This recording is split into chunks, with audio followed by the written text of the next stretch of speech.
121014. Baik, di sini saya akan membawakan materi tentang kehidupan kulit perempuan di perkebunan tembakau Deli, Sumatera Timur tahun 1870 hingga 1930. Nah, yang pertama teman-teman, kita harus mengetahui bagaimana latar belakang perekrutan kulit perempuan itu. Baik, yang pertama itu yang menjadi latar belakangnya, yang pertama itu pihak perkebunan memang membutuhkan tenaga kerja untuk bekerja di perkebunan tembakau tersebut. Baik, yang kedua itu perekrutan itu bertujuan untuk menarik perhatian laki-laki untuk bekerja di perkebunan tersebut. Dan yang ketiga, upah kuli perempuan lebih rendah dibanding kuli laki-laki. Dan yang terakhir, perekrutan kuli perempuan itu bertujuan untuk dijadikan menjadi sebagai pelacur ataupun gundik. Nah, yang menjadi daerah asal kuli perempuan itu yang pertama itu berasal dari Cina.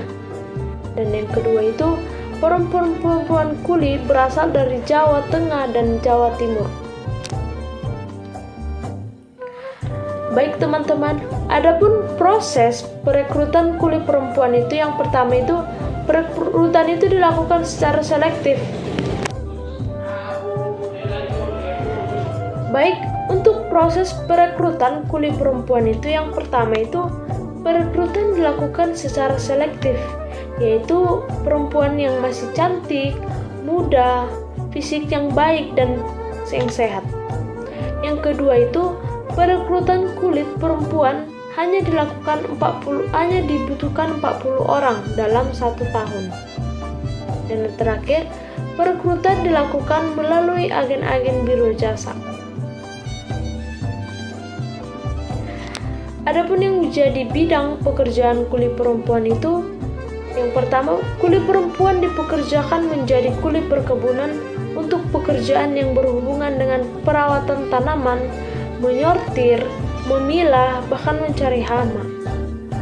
Dan pekerjaan sampingannya yang dilakukan oleh kuli perempuan yaitu sebagai pelacur atau pergundikan.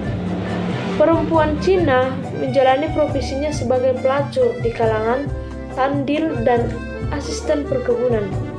Sedangkan kuli Jawa menjadi gundik yang mempunyai tugas untuk mengurus kebutuhan rumah tangga para asisten perkebunan tersebut, serta untuk memenuhi kebutuhan biologisnya. Adapun sistem upah atau sistem kerja dalam kuli ini, yang pertama itu kuli perempuan mempunyai struktur hierarki di dalam perkebunan, yang dimana tingkatan pertama ditempati oleh perempuan dari Eropa. Yang kedua, tingkatan kedua yaitu dari kuli laki-laki Cina. Yang ketiga itu perempuan Cina. Yang keempat itu ditempati kuli laki-laki Jawa. Dan yang kelima, tingkatan yang paling rendah ditempati oleh kuli perempuan Jawa. Adapun menjadi pemberian upah dibagi menjadi 4 faktor. Yang faktor pertama, upah yang lebih tinggi diberikan pada pekerja yang berada di dalam pabrik daripada pekerja lapangan ataupun perkebunan. Yang kedua itu berdasarkan gender. Yang ketiga itu pemberian upah berdasarkan usia. Dan yang keempat, berdasarkan pemberian upah berdasarkan ras ataupun etnis. Adapun kesimpulan yang bisa kita ambil dari kehidupan kulit perempuan ini, yang dimana perempuan mengalami ketidakadilan gender. Ketidakadilan gender yang dialami perempuan kulit itu meliputi marginalisasi, subordinasi, dan kekerasan. Ketiga hal tersebut dilakukan oleh pihak perkebunan maupun sesama kulit terhadap kulit perempuan selama bekerja di perkebunan.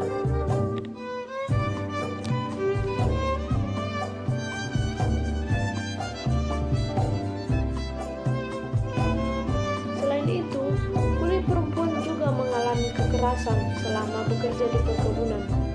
Kekerasan yang dialami oleh kulit perempuan tidak hanya diberikan saat bekerja, namun sering sekali mengalami pelecehan seksual dan pemerkosaan. Selain itu, kuli perempuan juga dipaksa untuk melakukan pekerjaan sampingan